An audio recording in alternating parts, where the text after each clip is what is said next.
Молим за вашето внимание по време на брифинга за функциите на безопасност на този самолет.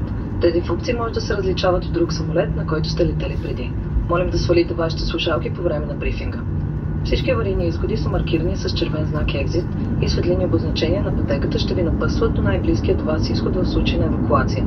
Изходите се намират от двете страни на самолета, в предната част, в средата и в задната част на кабината. Всички изходи са обозначени също и на картата за безопасност. Най-близкият изход може да е и зад вас. В случай на евакуация, вие трябва да оставите целия си ръчен багаж в самолета, за да закопчаете вашия предпазен колан, поставете металната част в катарамата и затегнете, като притегнете свободния край. За да откопчаете, повдигнете капака на катарамата. В случай на разхерметизация, кислородни маски ще се спуснат автоматично от панелите над вас. Останете седнали и дръпнете силно кислородната маска, за да активирате притока на кислород. Поставете маската върху носа и устата, затегнете като придърпате свободния край на връзката и дишайте нормално. Не се притеснявайте, ако турбичката не се издуе.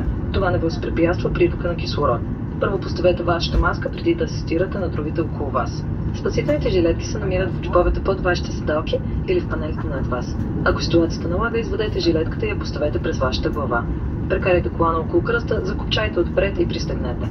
За да надуете жилетката, дръпнете силно червения щифт. Има наусник за допълнително надуване или изпускане и светлина за привличане на внимание.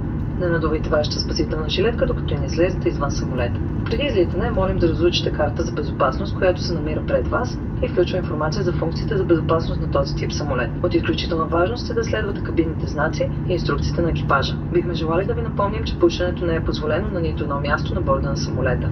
Вашия багаж трябва да бъде прибран в багажното отделение над вас или под седалките пред вас и не трябва да блокира кабинната пътека или изходите на самолета. Сега молим да се уверите, че вашият предпазен колан е закопчан и пристегнат. Скъваемите масички са прибрани, подлаканиците спуснати и шторите на илюминаторите напълно отворени.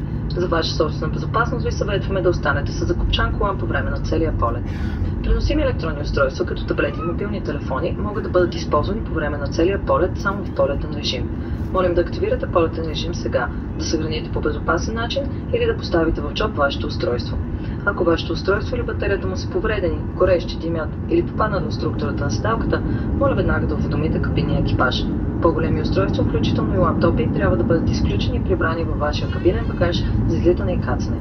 Благодарим ви за вниманието, молим да се облегнете, отпуснете и насладите на полета.